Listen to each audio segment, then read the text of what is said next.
fried rice. Yan ang aking almusal ngayon. So, ito yung mga sangkap. Yung cold cooked rice, kanin lamig. Kailangan din ng onion, garlic. Gagamitan ko rin siya, lalagyan ko rin siya ng itong aking vegetable broth powder, cilantro or coriander. Medyo maanghang itong fried rice na to kasi lalagyan ng sambal olive, yung chili. Yun, maanghang. And of course, yung crab meat. Lalagyan din ng kaunting fresh ground pepper and some salt. So, dito, mainit na yata yung aking kawali na may mantika. So, una yung onion.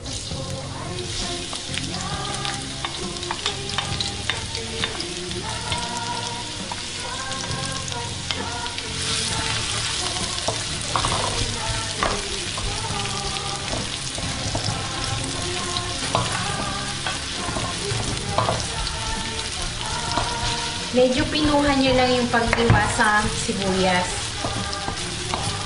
Para naman hindi masyadong pangit tingnan pag napahalo sa kanin lamig.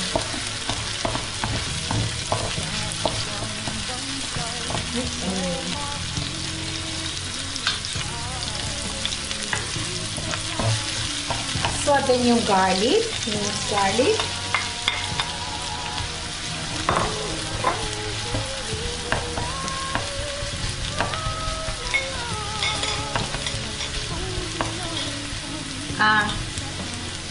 Ilalagay ko na pala dito rin yung chili, yung sambal olive, yung maanghang. Mga 1 teaspoon lang kasi baka hindi makain ng mga anak ko pag maanghang. Timplahin nyo ayon sa panlasa nyo.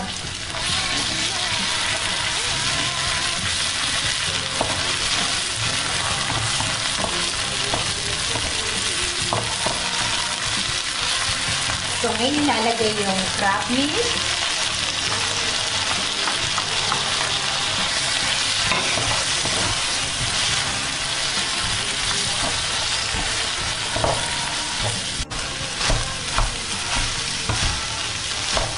Hahaluin ng mabuti, natural, para maghalo silang lahat. So, nahalo na siya ng mabuti. Ngayon, ilalagay ko yung chopped cilantro or coriander.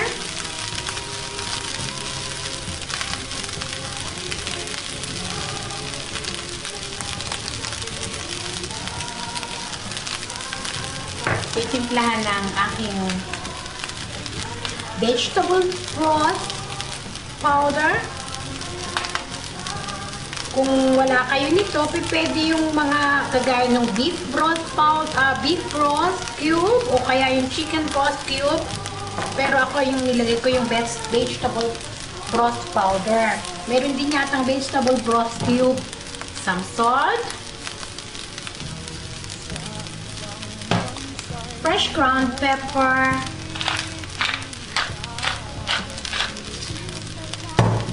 At hahaluin.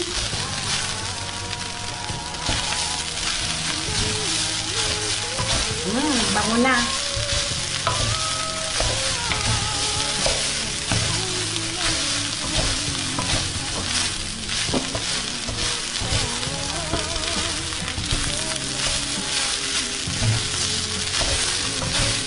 So, haluin ko lang na mabuti at hanggang sa paghain. Ganyan siya kasimple. Titikman ko kung tama na yung lasa or mayroon pang ilalagay. Ganyan lang siya kasimple pero masarap. Kaunting asin.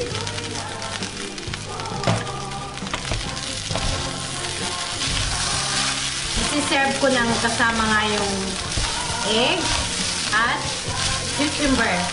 Sliced cucumber and tomato. Kasi medyo maanghang, so magandang pampalamig yung tomato at saka yung cucumber. O kaya kung meron kayong piniritong isda, piniritong karne, but ito ngayon wala mo ng meat. Kasi medyo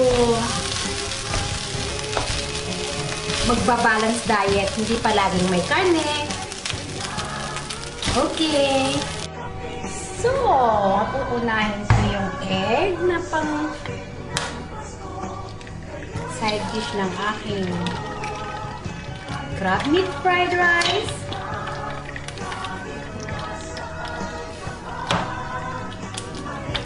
Whoops, lumabas. Bakit ka lumalabas?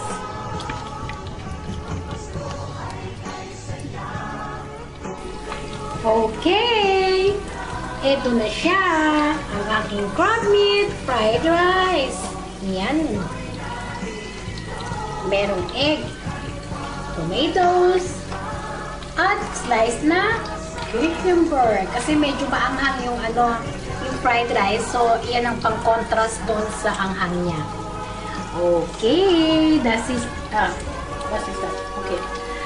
Just to give an idea, pwede kayong magprito ng isda or fried bangus or daing or dilis or fried meat, kung anong gusto ninyong isabay pa dyan.